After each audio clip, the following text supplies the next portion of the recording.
नमस्कार मंडळी, moms recipe या चॅनलमध्ये तुमचं खूप खूप मनापासून स्वागत आहे। तर आज आपण वर्षभर टिकणारं लिंबाचं गोड आंबट लोणचं बनवणार आहोत। हे लोणचं सगळ्यांना लहानांपासून मोठ्यांपर्यंत सगळ्यांसाठी आरोग्यासाठी खूप फायदेशीर आहे। लिंबाचं लोणचं खायला एकदम खट्टा मिठा, उपासाला सुद्धा चालतं आणि आरोग्यासाठी तर खूप फायदेशीर आहे। तर प्रत्येकाच्या घरी हे लोणचं बनवलंच पाहिजे। करायला तर खूप कमी वेळ लागतो आणि ज्यांनी कोणी कधीच लोणचं बनवलं नसेल त्यांना सुद्धा पहिल्याच प्रयत्नात खूप छान असं लोणचं बनवायला येईल। वर्षभर टिकणार एकदम जामसारखं खट्टा मिठा ब्रेडसोबत, चपातीसोबत, जेवणासोबत जर आपण हे लोणचं आहारात घेतलं तर आपली पाचनतंत्र सुधारण्यास भरपूर अशी मदत होते। तर सुरुवातीला आपल्याला लिंबू स्वच्छ धुवून घ्यायचे आहे, त्याच्यानंतर कोरडे करून घ्यायचे आहेत।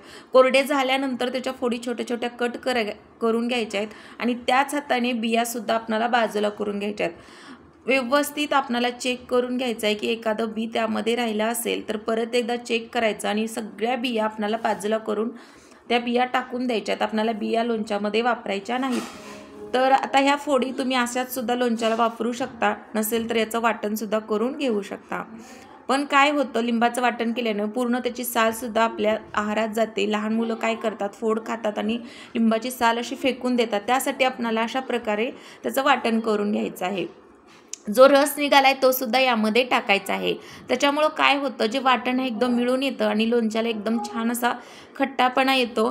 तर आता जे वाटण झाले ते वाटीच्या साहाय्याने आपण मापून घ्यायचं आहे। 1 वाटी झाले असेल तर 2 वाटी साखर घ्यायची आहे किंवा गूळ सुद्धा तुम्ही घेऊ शकता। तर 1 वाटी याचं पहिलं झालेलं आहे, तर दुसरं थोडंसं उरले ते सुद्धा मी मापून घेते। तर अशा प्रकारे आपल्याला व्यवस्थित त्याचा माप काढून घ्यायचं आहे की ते वाटण किती झालेलं आहे। समजा तुमचा अर्धा किलो जर लिंबू असेल तर तुम्ही 1 किलो साखर वापरा वजनाने। जर असं वजन काटा आपल्याकडे नसेल तर तुम्ही अशा पद्धतीनं करू शकता। तर दुसरी 1 पाव वाटी झालेलं आहे, दोन्ही मिळून 1/2 वाटी झाले, तर मी तर डबल 1/2 वाटी साखर वापरणार आहे। तर तुम्ही अशाच प्रकारे 1/2 वाटी जर तुमचं वाटण झाले असेल किंवा 1 वाटी झाली असेल तर डबल 1/2 वाटी किंवा डबल वाटी तुम्ही गूळ किंवा साखर या दोन्हीपैकी काही वापरू शकता। 1 चमचा लाल तिखट, 2 चमचे मीठ इथं वापरलेलं आहे। तर इथं तुम्ही जे लोणच्याचं प्रमाण आहे त्याप्रमाणे मी वापरत आहे। तुमचं जर अर्धा किलो जर लोणचं असेल, समजा अर्धा किलो लिंबू, तर मला वाटतं हे वजनामध्ये अर्धा किलोच असावं, तर तुम्ही हेच प्रमाण ठेवा।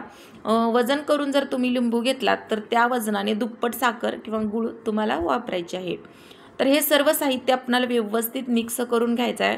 पूर्ण मिक्स झाल्यानंतरच गॅस चालू करून गॅसवर आपल्याला हे मध्यम आचेवर शिजवायचं आहे।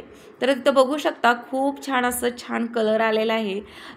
असं जरी मिक्स करून तुम्ही डब्यामध्ये भरून ठेवलात तरी सुद्धा लोणचं तयारच झाले। पण शिजवल्याने काय होतं, एक कलरही छान येतो आणि लिंबाचं लोणचं टिकण्यास म्हणजे वर्ष काय 2 वर्षसुद्धा 5 वर्षसुद्धा या लोणच्याला काही होणार नाही, पण इतके वर्ष हे लोणचं राहणारच नाही। इतकं छान हे लोणचं होतं की आपण रोजच्या जेवणामध्ये या लोणच्याची टेस्ट नक्की घेणारच। तर अशा प्रकारे चांगलं मध्यम आचेवर आपल्याला हे लिंबाचं लोणचं सतत हलवत राहायचं आहे। अजिबात आपल्याला खाली चिटकू द्यायचं नाही, सतत चमच्याच्या साहाय्याने आपल्याला हलवत राहायचं आहे। मध्यम आचेवर याला सतत हलवत व्हायला आता थोड्या वेळाने असं काय होतं, याला फेस यायला सुरुवात होते। ह्या स्टेपमध्ये आपल्याला थोडं लक्ष काळजीपूर्वक द्यायचं आहे की थोडंसं दोन्ही बोटाच्या साहाय्याने याला चेक करायचं आहे। थोडंसं चिकट लागलं की आपल्याला लगेचच गॅस बंद करायचा आहे। बारीक अशी 1 तारी तार व्हायला लागली की आपल्याला गॅस लगेचच बंद करायचा आहे। जरासुद्धा आपल्याला पुढे जाऊ द्यायचं नाही। जर पुढे 2 तारी पाकापर्यंत जर तुम्ही शिजवलात तर लोणचं घट्ट होईल। परत म्हणू नका की ताईनं सांगितलेलं नाही आहे। तर तुम्ही बघा तर 1 तारी बारीक तार व्हायला लागली आहे, तर ह्या स्टेपला मी गॅस बंद केलेला आहे। आता अशा पद्धतीने लोणचं आपलं तयार झालं आहे। जसं जसं हे थंड होईल आपोआपच घट्ट व्हायला लागतं।